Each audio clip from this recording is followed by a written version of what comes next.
I now give the floor to His Excellency Amy Brown, Minister for Foreign Affairs and CARICOM Affairs of Trinidad and Tobago.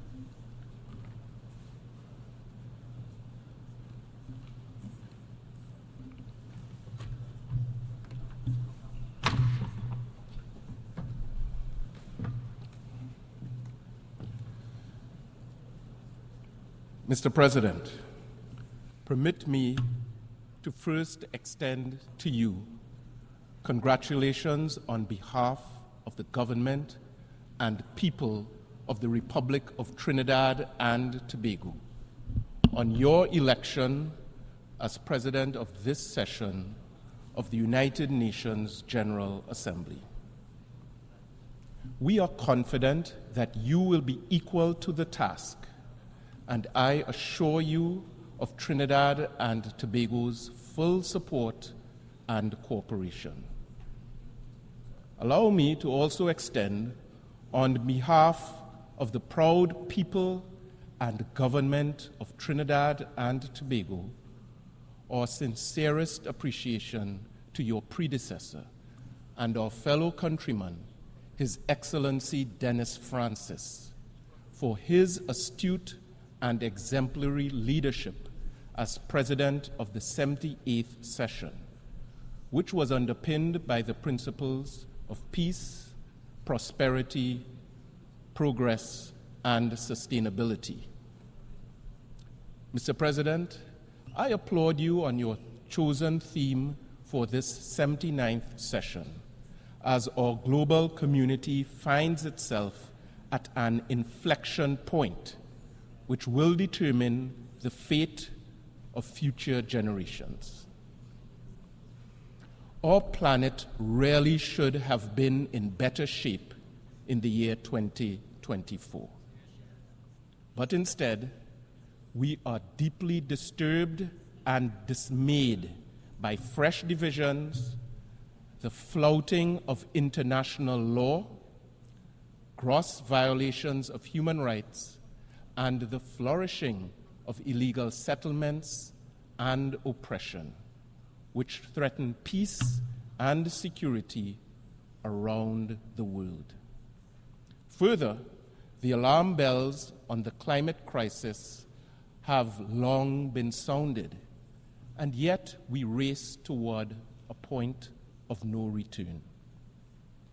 The dream of ending persistent inequality remains a challenge to the global community, and hard-earned progress on gender equality appears to have stagnated in some parts of the world. It is for these reasons, Mr. President, that Trinidad and Tobago welcomed the convening of the Summit of the Future and joined with the international community in the adoption of the Pact for the Future. The adoption of this pact represents a renewal of our commitment as member states to multilateralism as the best way forward. Mr. President, since the dawn of civilization, humankind has endeavored to become an improved version of itself in the pursuit of a better quality of life, human rights, equality, dignity, and prosperity. Our ingenuity as human beings has paved the way for some of the world's greatest inventions and advancements. Regrettably, in our quest to find the best version of ourselves, we have discovered some of the worst aspects of humanity. Our planet and its people have been subjected to misuse and abuse, the effects of which have placed the majority of the global population facing some version of a doomsday scenario.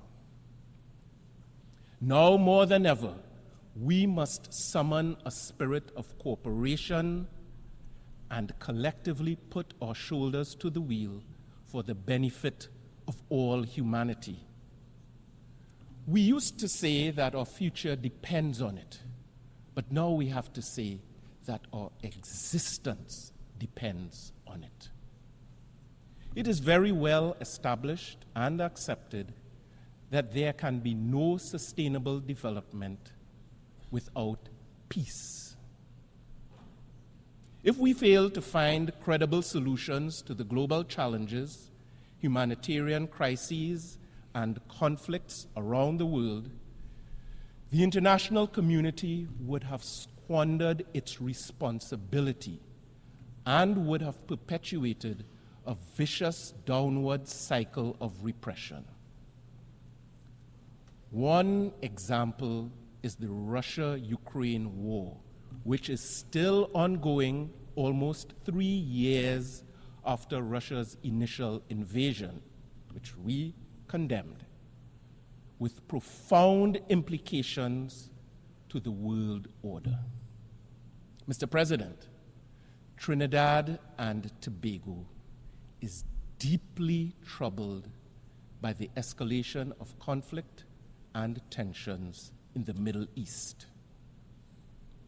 We remain distressed by the ongoing war on Gaza and by the chilling flashpoints of expansion that are being deployed on a daily basis. Only someone absolutely bereft of humanity would think that it is lawful and just and even godly to respond to atrocities committed on one awful day of terror by in turn committing atrocities after atrocities. How else are we to describe the killing of over 200 UN staff members, the highest death toll in United Nations history, and the deaths of tens of thousands of civilians, including women and children? And this is not being done in secret. The entire world is watching, and the Global South in particular is appalled. The question remains, if innocent civilians, including women, children, and United Nations staff, were being killed at this record rate in the developed world, how would the world's big powers have reacted? Not likely with euphemisms and platitudes. The double standards and continued resourcing of these ongoing violations of international law send a chilling message to the Global South. And that message is this: there are some powerful people in this world who are of the view that a Palestinian child is less worthy of defense, protection, food, water, and life than another child. I am not of that view. The people of my country are not of that view. CARICOM is not of that view. And decent people all over the world, including in Israel, are not of that view. International law is not a tool of mere convenience to be muted for friends and trumpeted against enemies. Mr. President, international law is not a tool of mere convenience to be muted for our friends and trumpeted against our enemies. In this regard, Trinidad and Tobago has joined the call for an immediate, full, and complete ceasefire, and for the unconditional release of every single hostage. The truth is, there is no military solution to this conflict, as peace will only be achieved through negotiations in good faith and constructive dialogue among all concerned parties. Trinidad and Tobago has consistently expressed our support for a two-state solution where Israelis can live without the daily threat of terror and Palestinians can live without the daily weight of occupation, coexisting side by side as responsible members of the international community. We firmly believe that this is the only credible pathway to end this cycle of violence, culminating in the establishment of a sovereign and peaceful state of Palestine alongside a sovereign and peaceful state of Israel within secure borders. Rooted in this belief, Trinidad and Tobago took the decision to recognize the state of Palestine in our contribution to the two-state solution and in support of the legitimate aspirations of the Palestinian people for self-determination. I can report that just 6 days ago, Trinidad and Tobago and the State of Palestine officially established diplomatic relations. We look forward to the day when the State of Palestine would be welcomed to take its seat in the General Assembly as a full member of the United Nations. Mr. President, I now turn to the issue affecting the International Criminal Court. Despite its detractors, the evidence before us clearly shows the value and effectiveness and necessity of the International Criminal Court. As a country that advocated for the establishment of the ICC via the tireless work of our former Prime Minister and President, A.N.R. Robinson, Trinidad and Tobago remains resolute in our support of the court's mandate to help put an end to impunity for the perpetrators of the most heinous crimes and to provide a glimmer of hope to all victims of those crimes seeking justice within the jurisdiction of the court.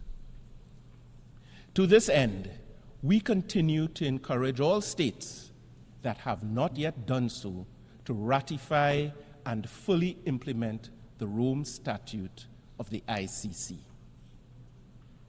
It was the late Reverend Dr. Martin Luther King Jr. who once said, "It is not possible to be in favor of justice for some people and not be in favor of justice for all people."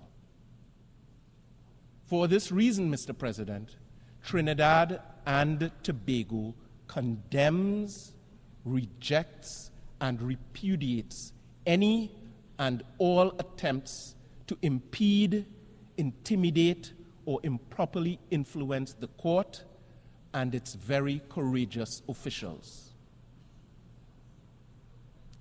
Mr. President, we are mindful that the illicit trafficking in small arms and light weapons in our own region poses an intolerable threat to national security and to the lives of our citizens. The proliferation of illegal arms and ammunition has contributed to unacceptable increases in the level of gun-related violence and fatalities in our small society and indeed across CARICOM. In addition to our own efforts domestically, we continue to work with regional and international partners to free our citizens from the horrific human cost associated with the easy access to small arms and light weapons and their vicious use against citizens and families.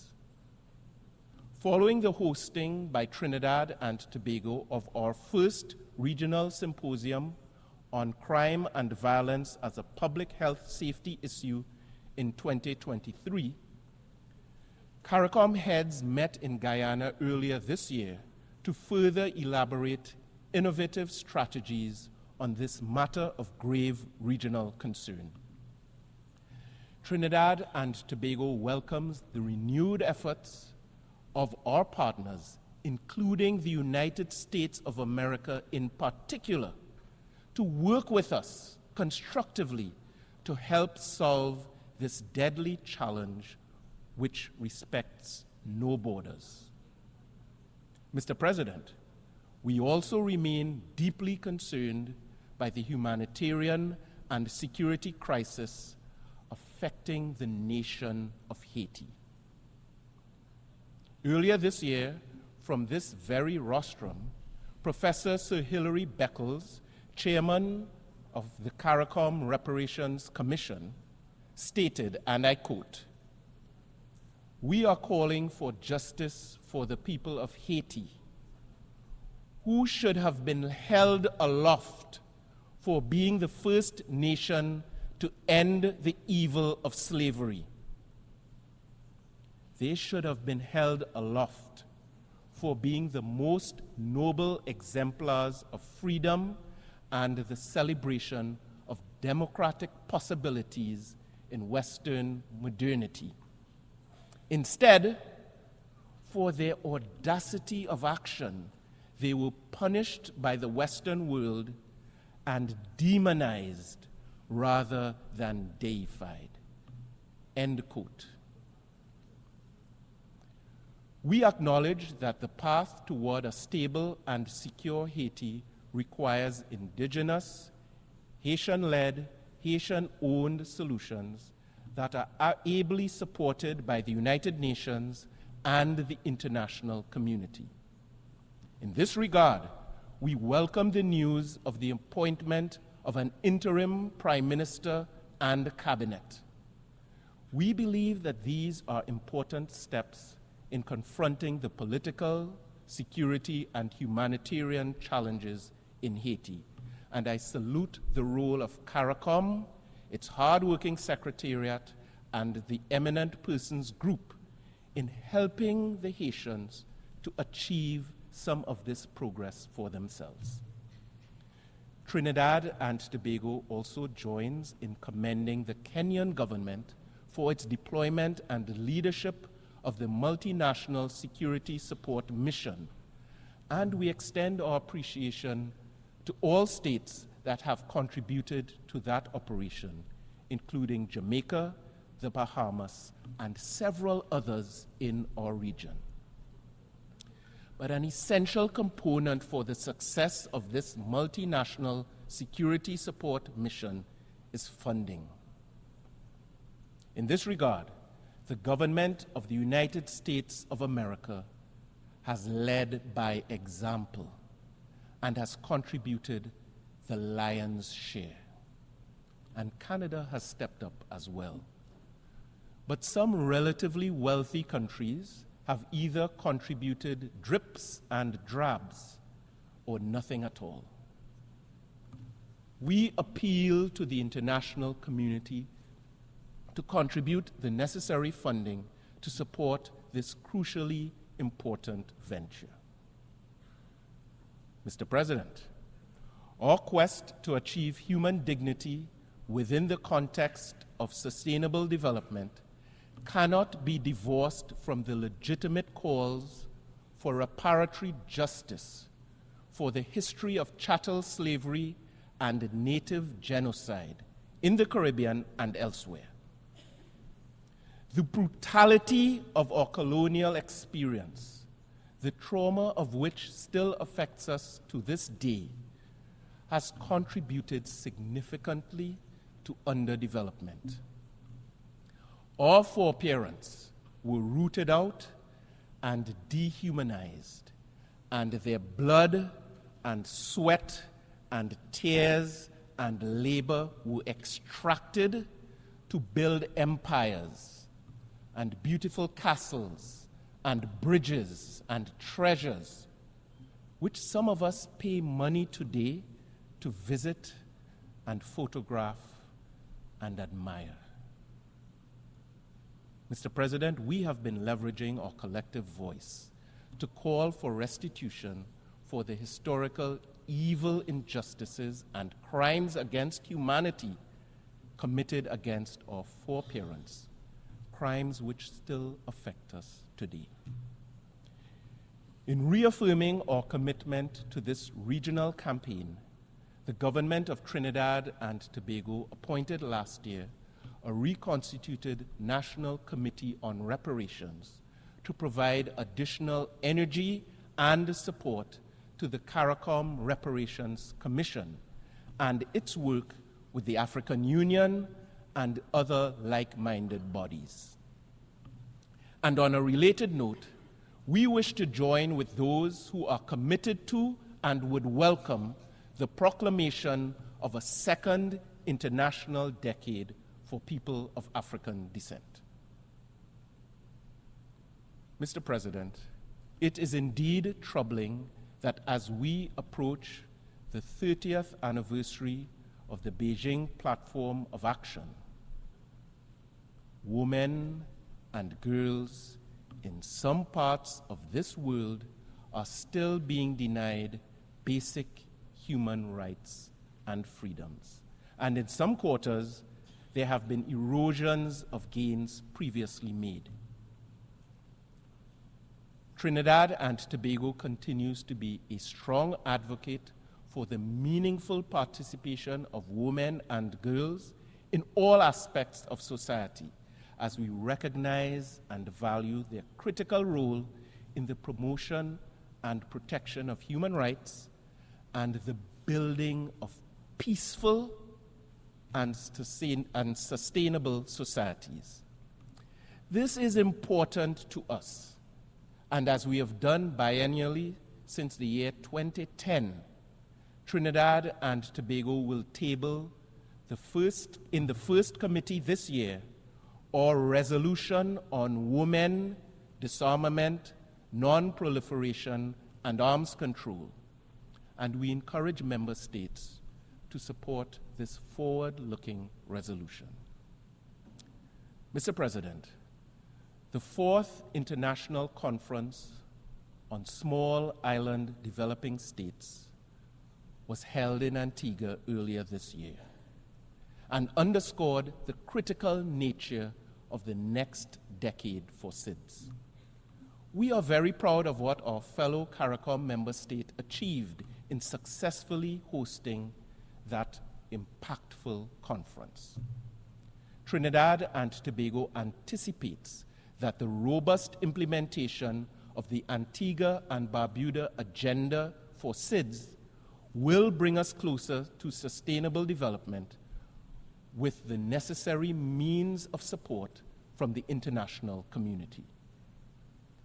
Mr. President, we all acknowledge the adverse effects of climate change. We anticipate decisive outcomes regarding the new collective quantified goal at the upcoming COP29 in Baku, Azerbaijan, which should catalyze much-needed reform of the international financial architecture. Effective climate finance mechanisms are essential for the provision of accessible, adequate, and predictable funding, and this requires the operationalization and capitalization of the Loss and Damage Fund. Climate finance goes well beyond project funding. It is an investment in the resilience and sustainability of the most vulnerable nations. The future beckons, a future in which SIDS have the capacity and resources to build infrastructure that can withstand severe climate events. That future would enable a just transition to renewable energy sources and the full protection of our natural ecosystems. Mr. President, like many others, Trinidad and Tobago has long called for the application of new multidimensional parameters for decision-making on access to financing. In this regard, we welcome the recent adoption by the General Assembly of the resolution on the Multidimensional Vulnerability Index. We encourage the international community and the relevant financial and development institutions to utilize the MVI as it takes into account the realities that undermine sustainable development. Mr. President, Trinidad and Tobago stands in full solidarity with the people of Cuba who have been subjected to an unjust embargo for more than 6 decades. This embargo severely undermines Cuba's prospects for attaining economic stability, growth, and sustainable development. Whatever the objectives may have been 60 years ago, these measures have clearly not achieved any desirable results, only the pain and suffering of ordinary Cuban people. The collective punishment of an entire citizenry through unilateral coercive measures is not only unconscionable, but also inconsistent with international law and the Charter of the United Nations. Trinidad and Tobago therefore renews its call for the unconditional lifting of the economic, commercial, and financial embargo against Cuba. Additionally, we have seen no justification for the designation of Cuba as a state sponsor of terrorism. We call for the removal of that unjust categorization as well. So, Mr. President, I conclude as I started. This world, our world, is at a point of inflection. With tension and division rising to a crescendo, small states have to be clear-eyed about their future. Trinidad and Tobago is small, but we are proud of that which makes us unique and special. We may not be a superpower, but we have superpowers.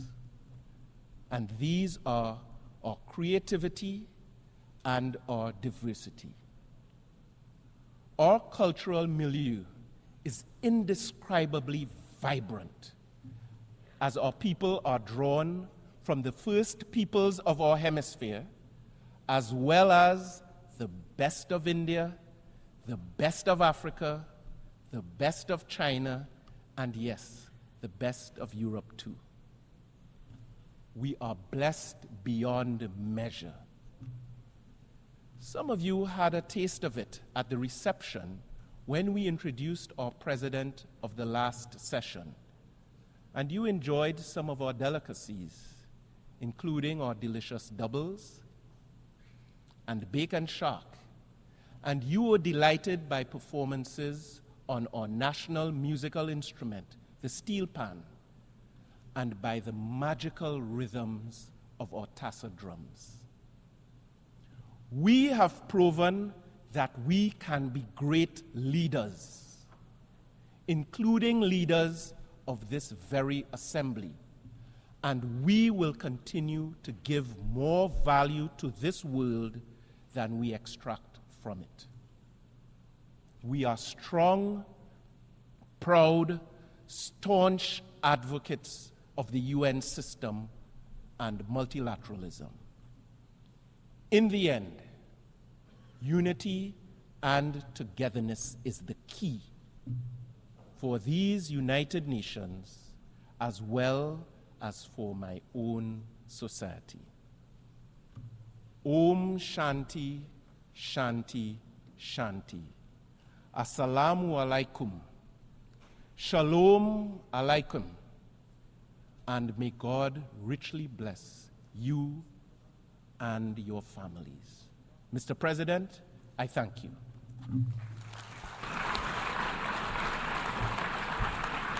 I thank the Minister for Foreign and CARICOM Affairs of Trinidad and Tobago.